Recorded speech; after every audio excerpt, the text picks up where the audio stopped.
ಬೆಳಗಾವಿ ನಗರದಲ್ಲಿ ಶ್ರೀಮಂತ ವ್ಯಕ್ತಿಯನ್ನು ಗುರಿಯಾಗಿಟ್ಟುಕೊಂಡು ಹನಿ ಟ್ರ್ಯಾಪ್ ನಡೆಸುತ್ತಿದ್ದ ಫ್ಯಾಷನ್ ಡಿಸೈನರ್ ಮಹಿಳೆಯನ್ನು ತಿಲಕವಾಡಿ ಪೊಲೀಸರು ಬಂಧಿಸಿದ್ದಾರೆ. ಬಾಗಲಕೋಟೆ ಜಿಲ್ಲೆಯ ಮಹಾಲಿಂಗಪುರ ಮೂಲದ ದೀಪಾ ಅವಟಾಂಗಿ ಬಂಧಿತ ಆರೋಪಿಯಾಗಿದ್ದು, ಆಕೆ ಸ್ನೇಹಿತ ಶಿವಾನಂದ ಮಠಾಪತಿ ಪರಾರಿಯಾಗಿದ್ದಾನೆ. ಶಿವಾನಂದ ಬೆಳಗಾವಿ ಜಿಲ್ಲೆಯ ಹುಕ್ಕೇರಿ ತಾಲೂಕಿನ ನಿವಾಸಿಯಾಗಿದ್ದು, ಶ್ರೀಮಂತ ವ್ಯಕ್ತಿಗಳ ಬಗ್ಗೆ ಮಾಹಿತಿಯನ್ನು ದೀಪನಿಗೆ ತಿಳಿಸುತ್ತಿದ್ದ ಎಂದು ತಿಳಿದು ಬಂದಿದೆ. ಆರೋಪಿ ದೀಪಾ ಇನ್ಸ್ಟಾಗ್ರಾಂ ಮತ್ತು ಫೇಸ್ಬುಕ್ ಮೂಲಕ ಶ್ರೀಮಂತ ವ್ಯಕ್ತಿಯೊಂದಿಗೆ ಪರಿಚಯ ಮಾಡಿಕೊಂಡು ಅವರನ್ನು ತನ್ನ ಬಲೆಗೆ ಬೀಳಿಸುತ್ತಿದ್ಲು. ಬಳಿಕ ಅಶ್ಲೀಲ ಚಾಟ್ ನಡೆಸಿ ಅವರನ್ನು ಬೆಳಗಾವಿ ನಗರದ ಲಾಡ್ಜ್ಗೆ ಬರಲು ಹೇಳ್ತಿದ್ಲು. ಬಾತ್ರೂಮ್ಗೆ ಬಂದ ವ್ಯಕ್ತಿಗೆ ಸ್ನಾನ ಮಾಡಿ ಬರಲು ಹೇಳಿ ಆತ ಬಾತ್ರೂಮ್ಗೆ ಹೋದ ಕೂಡಲೇ ಹೊರಗಿನಿಂದ ಬಾಗಿಲು ಹಾಕಿ ಲಾಕ್ ಮಾಡ್ತಿದ್ಲು. ನಂತರ ಆತನ ಬಳಿ ಇದ್ದ ಮೊಬೈಲ್, ಹಣ ಹಾಗೂ ಕಾರಿನ ಕೀಲುಗಳನ್ನು ಕಳ್ಳತನ ಮಾಡಿ ಪರಾರಿಯಾಗ್ತಿದ್ಲು.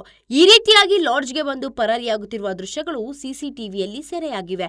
ಬಳಿಕ ಬಾತ್ರೂಮ್ನಲ್ಲಿ ಸಿಲುಕಿದ ವ್ಯಕ್ತಿಗೆ ಬೇರೆ ಸಂಖ್ಯೆಯಿಂದ ಕರೆ ಮಾಡಿ ಹಣಕ್ಕೆ ಬೇಡಿಕೆ ಇಟ್ಟು ಹಣ ಕೊಡದಿದ್ದರೆ ಕೇಸ್ ಹಾಕುವುದಾಗಿ ಬೆದರಿಕೆ ಹಾಕ್ತಿದ್ಲು ಎಂದು ಪೊಲೀಸರು ತಿಳಿಸಿದ್ದಾರೆ. ಈ ಕುರಿತು ಬೆಳಗಾವಿಯ ತಿಲಕವಾಡಿ ಪೊಲೀಸ್ ಠಾಣೆಯಲ್ಲಿ ಪ್ರಕರಣ ದಾಖಲಾಗಿದ್ದು, ಇನ್ಸ್ಪೆಕ್ಟರ್ ಪರಶುರಾಮ ಪೂಜೇಶ್ವರಿ ನೇತೃತ್ವದ ತಂಡ ಆರೋಪಿಯನ್ನು ಬಂಧಿಸಿದೆ. ಬಳಿಕ ಆರೋಪಿಯನ್ನು ಸ್ಟೇಷನ್ ಬೇಲ್ ಮೇಲೆ ಬಿಡುಗಡೆ ಮಾಡಲಾಗಿದೆ. ಆರೋಪಿಯಿಂದ ಒಟ್ಟು 32,86,000 ರೂಪಾಯಿ ಮೌಲ್ಯದ ವಸ್ತುಗಳನ್ನು ಪೊಲೀಸರು ಜಪ್ತಿ ಮಾಡಿದ್ದಾರೆ. ಇದರಲ್ಲಿ ಒಂದು ಫಾರ್ಚುನರ್ ಕಾರು, ಒಂದು ಮಾರುತಿ ಕಾರು, ಒಂದು ಎಸ್ ಕ್ರಾಸ್ ಕಾರು, 11 ಮೊಬೈಲ್ ಫೋನ್ಗಳು, ಒಂದು ಟ್ಯಾಬ್, ಒಂದು ಡಾಂಗಲ್, 3 ಕಾರಿನ ಕೀಗಳು ಹಾಗೂ 14,000 ರೂಪಾಯಿ ಸೇರಿದಂತೆ ತಿಲಕವಾಡಿ ಪೊಲೀಸರು ಠಾಣೆಯಲ್ಲಿ ಪ್ರಕರಣ ದಾಖಲಾಗಿದೆ.